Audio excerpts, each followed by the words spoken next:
Good morning, welcome to the channel beautiful journey. নতুন একটা ব্লগে সবাইকে জানাই স্বাগত। আশা করছি তোমরা সবাই খুব ভালো আছো। আমরা ঠিকঠাকই হচ্ছিলাম, বাট মনোজিৎ জাস্ট এইমাত্র চিকেন পক্স থেকে উঠলো আর মনে হচ্ছে রিওর মিজলস হয়েছে। গতকাল আমরা গেছিলাম বেড়াতে, পার্কে ঘুরতে, তো ওখান থেকে ফিরে আসছি ট্রামে করে, তখনই দেখলাম রিওর হাতে মুখে অল্প অল্প র্যাশ বেরিয়েছে। তখনই আমার বুকটা পুরো ছ্যাক করে উঠেছে যে সামথিং ইজ রং। প্রথমে ভাবছিলাম যে মেবি ভগবান করে এটা অ্যালার্জি, সান অ্যালার্জি, বাট না, সেরকম কিছু। আজকে সকালে উঠে দেখছি যে ভালো মতো র্যাশ বেরিয়ে গেছে মুখে, মানে একদম তাগড়া তাগড়া যেরকম বেরোয় আর কি মিজলসের র্যাশ, সেরকম। তারপরে আস্তে আস্তে যত সময় এগোচ্ছে আরও র্যাশটা প্রমিনেন্ট হচ্ছে পুরো বডিতে। ওরও শরীরটা আস্তে আস্তে আরও উইক হচ্ছে, খারাপ লাগছে। ও নিজেও বলছে আমার ভালো লাগছে না, খেতে পারছে না সেরকমভাবে কিছু। এখন বাবার সাথেই রয়েছে। আমি আজকে যেহেতু নীল ষষ্ঠী, পুজো তো করবো, তো সেজন্য একটু ফুল আর দুধ লাগবে, সেটা আনতে এখন নিচে ওই কোঅপ স্টোরে যাচ্ছি। কারণ মনোজিৎকে পাঠালে রিও যাবে, কিছুতেই থামাতে পারবো না, আর এই অসুস্থতাতে আমি কাটাতেও চাই না, তাই জন্য এখন আমিই যাচ্ছি। তো চলো গিয়ে ওগুলো নিয়ে আসি, তারপরে পুজো করব আর ওদের জন্য লাঞ্চ বানাবো। আমার তো যাই হোক হলেই হয়ে যাবে, নিরামিষ খাওয়া দাওয়া, ফল টল দিয়ে হয়ে যাবে। দেখা যাক কি বানাই। চলো।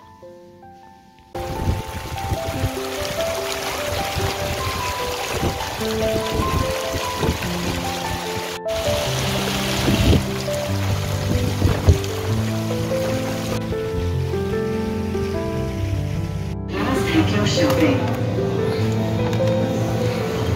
到时候收到再开哦。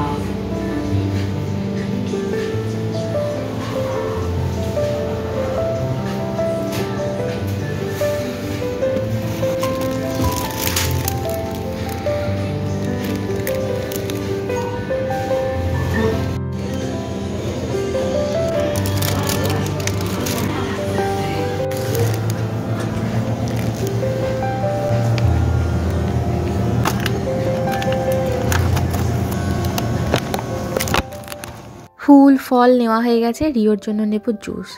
ম্যাঙ্গো অ্যাপেল জুসটা আমি খুঁজছি, এখান থেকে ওটাই নিয়ে যাই, খেতে খুবই ভালো হয়, কিন্তু ওটা আজকে পাচ্ছি না, মনে হচ্ছে আনেনি বোধ হয় হয়তো। তো এনিওয়েজ একটা অরেঞ্জ জুসই নিয়ে নিলাম আপাতত।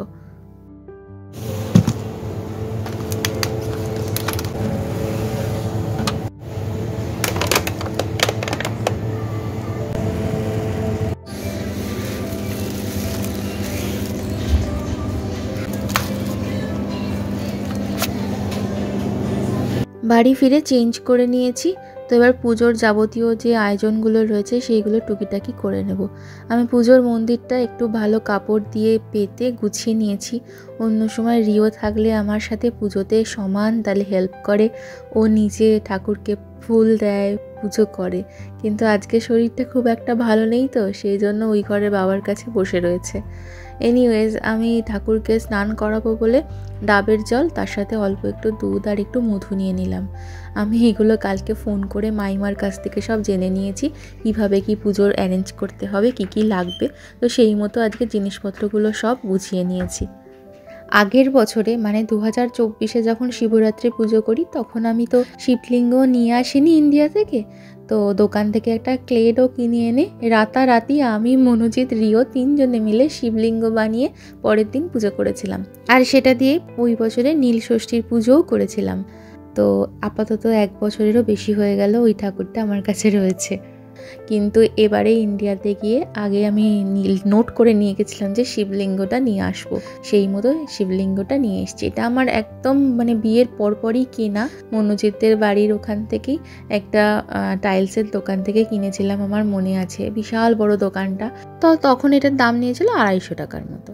তবে ইউকেতে যদি আমি অ্যামাজন বা অন্য কোনো জায়গা থেকে শিবলিঙ্গ কিনি, সেটার দাম পড়ে যাবে প্রায় 1600 থেকে 2000 টাকার মতো। যাই হোক, ঠাকুরকে প্রথমে ঘি মাখিয়ে নিয়েছি, তারপরে ওই যে দুধ মধু দিয়ে যে জলটা বানিয়েছিলাম ওটা দিয়ে ভালো করে স্নান করিয়ে মুছিয়ে নিয়েছি, তারপর আবার একবার ডাবের জল দিয়ে ভালো করে স্নান করিয়ে নিচ্ছি।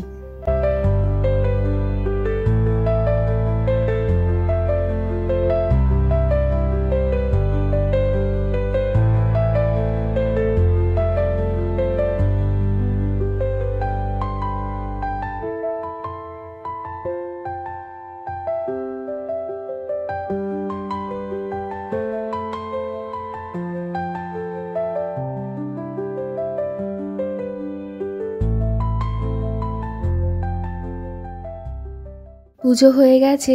নীল পুজোতে সবার শেষে ধূপ দেখানোর পরে নীলের ঘরে বাতি জ্বালতে হয়, সেটা মাইমাও বলে দিল।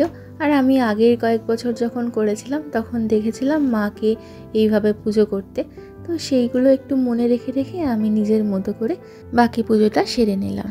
আর সত্যি কথা বলতে নীল ষষ্ঠীর দিন সকাল সকাল রিওর সাথে এই জিনিসটা হবে আমি সত্যিই এক্সপেক্ট করিনি, কিন্তু ঠাকুর বোধহয় আমার প্রার্থনাটা শুনেছিলেন, তাই হয়তো পরের দিন সকাল সকাল এই ভালো খবরটা পেয়েছিলাম। নীল ষষ্ঠীর ব্রত কথা। এক দেশে এক বামন আর বামনী বাস করত। তারা ভক্তি করে সমস্ত বার ব্রত করত, কিন্তু তবুও তাদের ছেলে মেয়ে হয়ে একটাও বাঁচে না। তখন তারা দুজন রাগ করে বললে, বার ব্রত সমস্ত মিথ্যে, ওসব কিছুই হয় না। এই বলে সমস্ত ছেড়ে দিয়ে তারা দুজনে কাশিতে চলে। সে কথা তোমায় বলে কি হবে মা, আমরা বড় মনের জ্বালায় জ্বলছি। কাল বিকেলে ফোন করেছিল মাইমা, তখন মাইমাকে বলেছিলাম তুমি আমাকে একটু ব্রতকথার বই থেকে ছবি তুলে ফোনে একটু পাঠিয়ে দিও তো, আমি ফোন থেকে ঠিক বুঝতে পারি না কোন ব্রতকথাটা পড়তে হবে। তাই মাইমা আমাকে মনে করে সঙ্গে সঙ্গে ব্রতকথার ছবি তুলে ফোনে পাঠিয়েছিল, আর সেটা দেখেই আজকে আমি পুজোটা পুরোপুরিভাবে সম্পন্ন করতে পেরেছি। আমি পুজোর কোনো নিয়মকানুন সেভাবে জানি না, কিন্তু পুজো করার সময় সত্যি বলছি মনটা যেন আলাদাই একটা শান্তি অনুভব করে, সেটা আমি বুঝতে পারি। এই ব্রত করে সবার ছেলে পুলে নিরোগ হয়ে বেঁচে রইল। এই রকম করে দেশে বিদেশে এই ব্রতের কথা প্রচার হলো। সবাই খুশিতে ভক্তি ভরে নীল ষষ্ঠীর পুজো করতে লাগলো।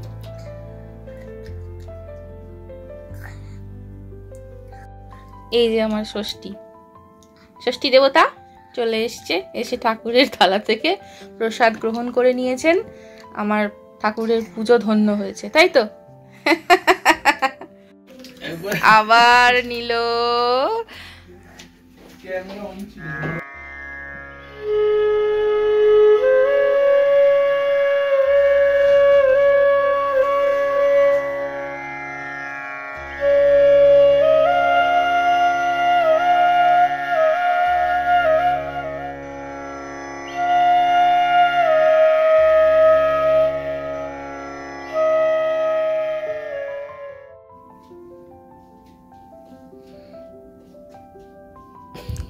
এইটা কি তোমার ছেলে খেয়ে রেখে গেল? কি জানি, হয়তো রিও যখন থালা থেকে ফল নিচ্ছিল তখনই হয়তো তুলে একটু খেয়ে আবার রেখে দিয়ে চলে গেছে।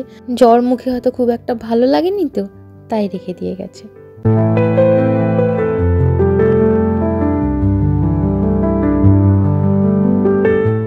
মা বললো আজকের দিনে চোঁয়া পোড়া মানে ওই রুটি মুড়ি এইসব খেতে নেই, আর ভাত তো খেতেই নেই চালের জিনিস। তাই ভাবলাম যে একটু পরোটা বানিয়ে নিই, সাথে একটু আলু ভাজা করে নিই। আর এই দুটো কম্বিনেশন আমার ফেভারিট, আলু ভাজা আর পরোটা। তো সেই জন্য এখানে আমি প্রথমে আলুটা কেটে নিচ্ছি, আর ওদিকে আমার আটাটা মাখা হয়ে গেছে। একটু কালো জিরে, সাদা তেল আর ধনেপাতা দিয়ে মেখে নিয়েছি।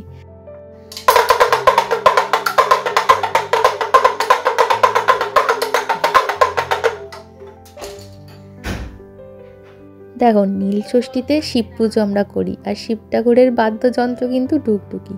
নাইবা হলো ডুগডুগি, কিন্তু তার বাজনাটা কিন্তু এরকমই শুনতে হয়। আর রিও এই জিনিসটা বাজিয়ে আজকে নীল ষষ্ঠীর পুজোটা একদম কমপ্লিট করেছে সিরিয়াসলি।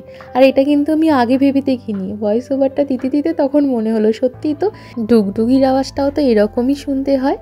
আর এদিকে দেখো, যতই শরীর খারাপ হোক, রান্নাঘরে যদি ওকে একটু বসিয়ে দিই, ও রান্নার কাজে হেল্প করার জন্য সবার আগে এগিয়ে চলে আসবে।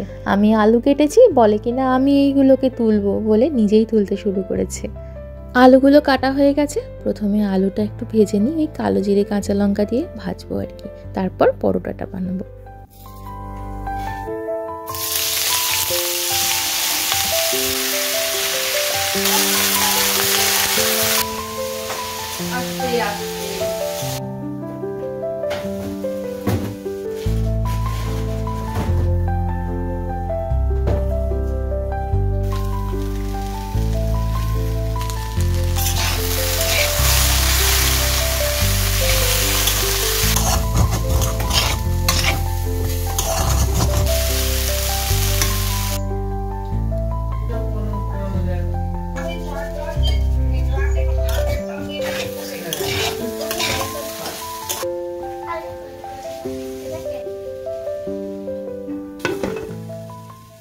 রিওর গলায় খুব ব্যথা, সেই জন্য ও খুব একটা শক্ত খাবার খেতে পারছে না। আর ও ঘি ভাতটা খেতে বেশ পছন্দ করে বলে এখন ওকে ঘি ভাতই দিয়েছি, একটু জল জল করে দিয়েছি, মানে পাতলা পাতলা করে, যেটা খেতে ওর সুবিধা হচ্ছে। তবে একদম ঠান্ডা করে দিতে হচ্ছে, গরম একটুও খেতে পারছে না। ও ওদিকে বসে খাওয়া দাওয়া করছে, আর এদিকে আমার আলু ভাজাটা হয়ে গেছে।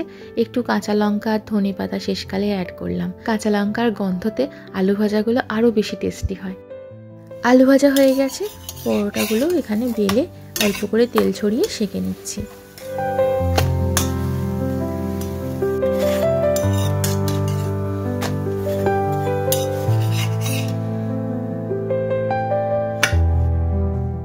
রিওর তো খাওয়া হয়ে গেছে আগেই, এখন আমি আর মনোজিৎ খেতে বসবো। এদিকে আমাদের লাঞ্চটাও বেড়ে নিয়েছি, যদিও মনোজিৎ ওদিকে ভাত খাচ্ছে, আমি এদিকে একটু ফল কেটে নিয়েছি, আম আর আপেল, সাথে পরোটা আর আলু ভাজা। ব্যাস এই ছিল আমার আজকের লাঞ্চ।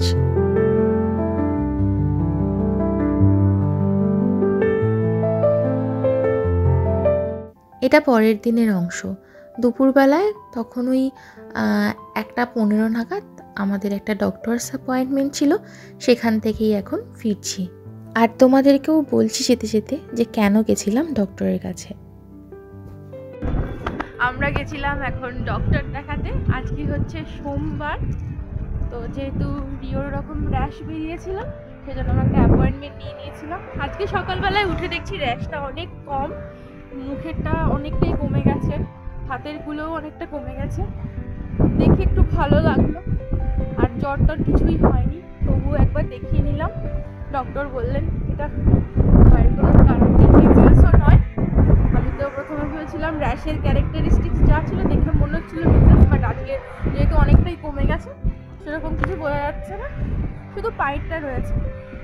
তো ডক্টরও বললেন এটা ভাইরাল ফিভারের পরে র্যাশটা এসছে, যদিও ওর জ্বরটা সেভাবে আসেনি, আপনারা তাই বুঝতে পারেননি, বাট আফটার এফেক্ট হিসাবে এই র্যাশটা বেরিয়েছে। তো এটাতে কিছু হবে না, সেরে যাবে, কোনো কিছু ওষুধপত্র কিছু লাগবে না, নর্মাল খাওয়া দাওয়া করবে, লিকুইড খাবে, যেহেতু ওর গলাতেও ব্যথা আছে সেই জন্য। অল ওভার ইজ ওকে না। তো চলো, এর সাথে সাথে আজকের মতো ব্লগটা এখান থেকেই শেষ করলাম। সবাই খুব ভালো থেকো, সাবধানে থেকো, সুস্থ থেকো, প্রচণ্ড হাওয়া দিচ্ছে। দেখা হবে নেক্সট আরেকটা ভিডিওতে। টাটা। আর এই কারণের জন্যই বলছিলাম ঠাকুর বোধহয় আমার প্রার্থনাটা শুনতে পেয়েছেন, তাই পরের দিন আমি এই গুড নিউজটা পেয়েছি।